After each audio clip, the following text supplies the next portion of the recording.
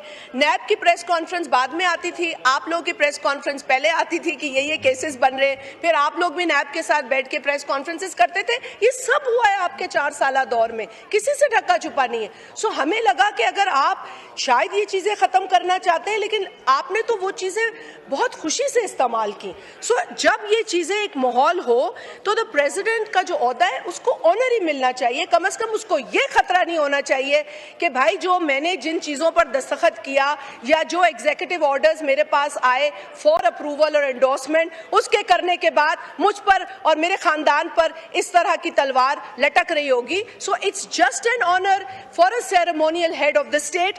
और सर दूसरी बात, मैं जो पीपल्स पार्टी को अप्रिशिएट करूंगी, अपनी जमात को, कि सर हमारे पास एक प्रपोजल आर्टिकल 163A का भी आया था जिसे हमारी सेंट्रल एग्जीक्यूटिव कमेटी ने मंजूर नहीं किया. 18वीं तरमीम में जो डिवॉल्व सब्जेक्ट्स थे उनमें से कुछ वापस लेने का प्रपोजल था. We didn't approve that. और हमें ये ताना पहले मिल रहा था जब ये बात हो रही थी कि जी 18वीं तरमीम को पीपल्स पार्टी छोड़ देगी. हमने पहले भी कहा है we are committed to provincial autonomy, we will remain committed to provincial autonomy. But एक बात बड़ी it was laughable कि पहले हमें 18वीं तरमीम का ताना मिलता था, जब गवर्नमेंट ने 18वीं तरमीम में कुछ चेंजेस की बात की तो हमें ये ताना मिला कि अब हम इसे प्रोटेक्ट नहीं करेंगे. सो आई डोंट अंडरस्टैंड कि पीपल्स पार्टी पे तनकीद को करने से पहले तनकीद करने वाले समझते क्यों नहीं. सर एक मिसकंसेप्शन है जो मैं क्लियर करूंगी. डुअल नेशनैलिटी के ऊपर एक सोचा समझा गलत बयानिया दिया जा रहा है कि पाकिस्तान में जो भी आएगा उसकी डुअल नेशनलिटी उसको खत्म करनी होगी. Sir this is wrong, this is fake news, this is propaganda against this amendment. मैं इसको क्लियर कर दूं सर, एक प्रपोजल आया था कि जी सिविल सर्वेंट्स की डुअल नेशनलिटी के हवाले से एक प्रपोजल है जिसके ऊपर बात की जा रही थी, वो अभी भी अंडर डिस्कशन है. But it was for the civil servants, bureaucrats. It was not for Pakistanis. Otherwise, ये गलत बात है. Repeat this because ये भी जो कर रहे हैं वो इंटेंशनली कर रहे हैं. तो लोग जाहिर बात है हमें भी फोन करके पूछ रहे हैं क्या हमें अपनी डुअल नेशनलिटी छोड़नी होगी, क्या हमें अपना नाइकॉप हमारा खत्म हो गया है. सर ये गलत खबरें हैं, ये झूठी खबरें हैं और ये झूठी खबरें जो फैला रहे हैं वो पाकिस्तान के हक में बात नहीं कर सकते. इसीलिए मैं कहती हूँ कि आप लोग अपनी जो क्रिटिक है या क्रिटिकल ओपिनियन है उसको इस हद तक स्ट्रेच ना करें कि उससे पाकिस्तान की परसेप्शन खराब हो. आप अपना एकेडमिक व्यू पॉइंट दें, बिल्कुल दें, बल्कि आपको कमेटी में देना चाहिए था। आप कमेटी में नहीं आए। स्पीकर साहब, आप डेलीगेशन में तो पीटीआई को ले जाते हैं, आप इनको कमेटीज में क्यों नहीं ला सके? ये मेरे सवाल आपसे भी है कि ये डेलीगेशंस में तो आपके साथ जाते हैं खुशी से, लेकिन आप इन्हें इन कमेटीज में लाने पर कन्विंस क्यों नहीं कर सके? Sir, in the and I would just say कि 27वीं आईनी तरमीम जो अब आई है, मैं समझती हूँ कि बेशक हमें कुछ कम दिन जरूर मिले हैं, लेकिन हमें पार्लियामेंट्री प्रोसेसेस से हम गुजर के यहाँ पहुँचे हैं और मैं अब इस पे नहीं जाऊंगी कि किसने किस जगह क्या किया। आज भी केपी में जिस जमात की हुकूमत, प्लीज नहीं, please you taken too much time, wind up करें, खोलें। सर, आज भी केपी में जो हुकूमत है वो मुझे अफसोस के साथ कहना पड़ता है कि वहाँ के लोगों के मसाइल जो है उस पर कोई रोशनी नहीं डाली जा रही, क्योंकि आप सब यहाँ बिजी हैं, आप सब पाकिस्तान के खिलाफ बात करने में बिजी रहते हैं या हुकूमत के खिलाफ बात करने में बिजी रहते हैं, लेकिन अवाम पर भी फोकस करें। और मैं इस पर सर कंडेम करूंगी कि यहाँ बैठ के यहाँ इजराइल की मिसालें दी गई हैं, अभी सदर की इम्यूनिटी पे हमें इजराइल की मिसालें दी जाएंगी। I don't think that is acceptable. Thank you so much sir.